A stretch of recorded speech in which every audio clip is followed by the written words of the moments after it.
Now, it feels like a long time since that 3-3 draw with Newcastle, but after the Merseyside derby was postponed, Liverpool are finally back in Premier League action this weekend when they face Fulham at Anfield on Saturday. And as ever, we've been hearing from Arne Slot here at the AXA Training Centre ahead of that test. He's been holding his usual press conference and a lot to get into from this one. And I'll start, as I always seemingly do, with the contracts. And he actually complimented Vinny O'Connor from Sky Sports for coming up with a kind of new way to ask about these contracts today. And the way he went about it was to say that, look, it's not very long now at all until Mo Salah, Virgil van Dijk and Trent Alexander-Arnold can speak to foreign clubs about potentially making a move there on a free transfer. And Arne Slot, of course, answered this question, but he didn't offer us any insight into how these contracts are progressing. As you would expect, he never really does he?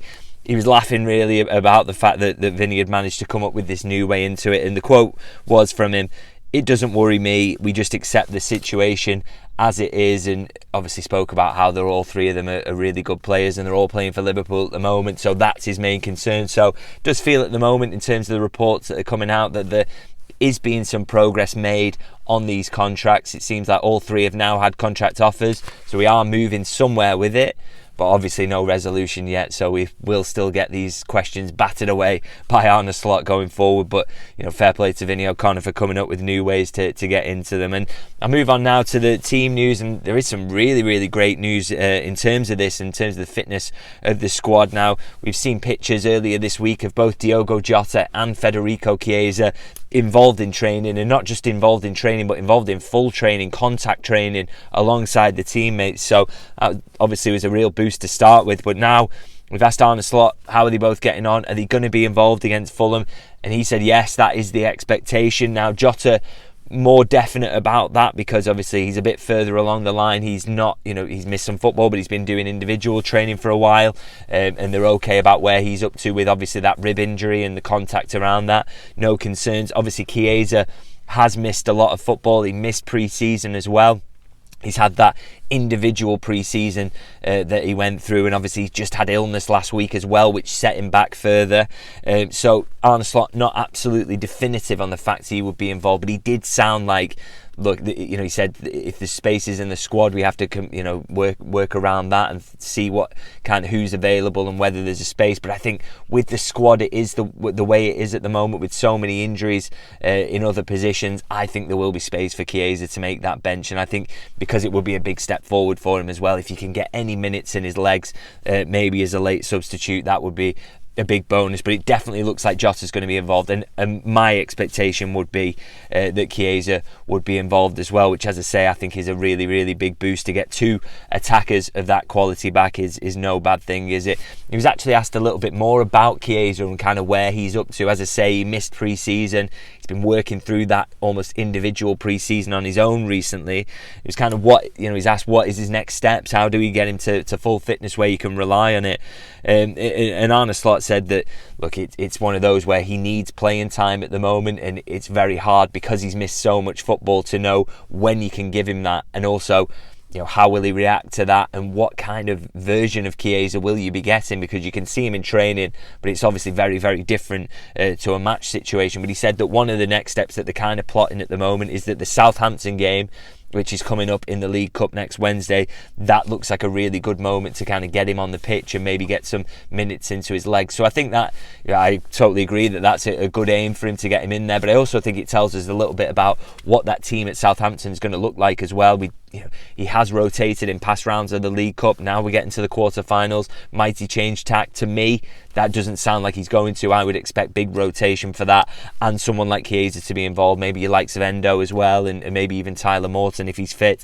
That it's going to look like it's going to be a really different looking team for that one, which I think is sensible when you consider the position that Liverpool are in the Premier League and in the Champions League at the moment. But very excited to see Chiesa in that one, and hopefully we can just see him for a few minutes at the end against Fulham, and definitely Jota as well. I think that would be a huge boost to get those two players back. And in terms of other team news, no update from Arne Slot on Kostas Tsimikas and Kanate, who are both of course still sidelined, but we have seen Kostas Tsimikas doing some individual training this week in some pitches, doing some kind of intense running, so he is back on the grass.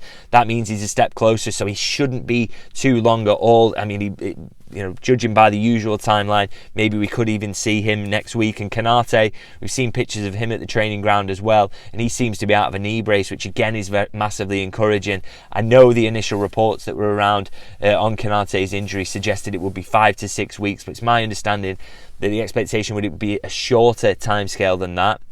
And the fact that he's out of that knee brace definitely seems to tally with that. So hopefully we could even see him by the end of December. And again, what a huge boost to get those two players back. Obviously, Connor Bradley's still out with that hamstring injury as well. And I do think he's going to be more into the new year, which is a shame. But Liverpool are finally starting to get players back, which is really, really helpful because they're fighting on 4 fronts at the moment, and a lot of games coming up between now and the end of December, but also into January as well. Now, in terms of other talking points from the press conference, he was asked about Darwin Nunez. Obviously had some pretty bad criticism, hasn't he, for his performances against Newcastle and Girona, and maybe got a little bit of stick on social media, judging by some of his posts there, which we don't like to see, of course. And Arne Slot was asked about this and said, look, Darwin Nunez wants to score more frequently. He is disappointed about that.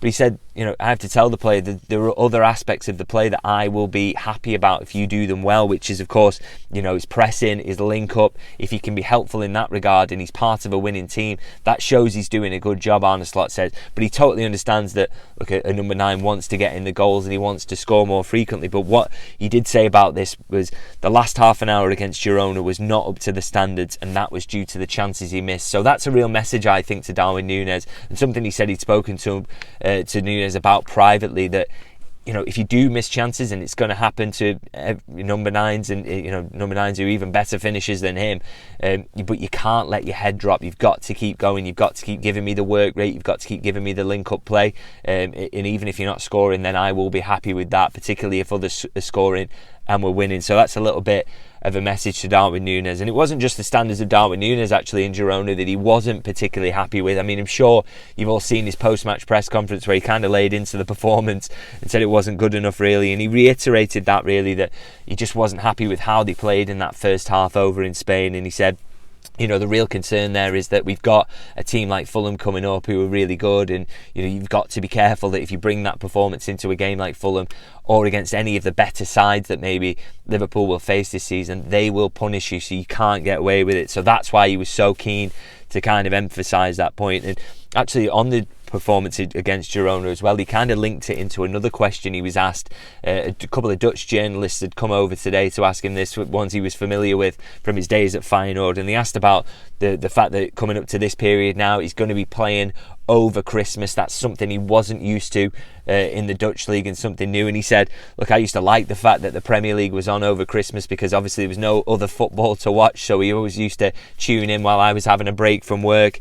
He said, and I always think that, look, it was good for, I'm excited as a manager to be part of that because I get my rest in the international break. But he did acknowledge, look, it's better for the players to maybe have a rest in that period. But then he said, but looking at the way that we played against Girona, having had that rest with the Merseyside derby being called off, then maybe we are a team who needs to play more regularly and needs to keep that rhythm going, because obviously he wasn't happy with that Girona game, and he said it in his post-match press conference, completely reiterated it today. So he doesn't want to see anything like that against Fulham this weekend. Needs to be a better performance, doesn't it? And if Liverpool can get that, then hopefully he can win, get back to winning ways in the Premier League and extend that lead at the top, which is just 4 points now from Chelsea. So let's hope that he can do that. Of course, I will be at Anfield on Saturday to cover that game and give you my post-match thoughts on it, as well as per usual from the press box at Anfield. So if you don't subscribe, you've just come across the channel, do hit that subscribe button so you don't miss my post-match thoughts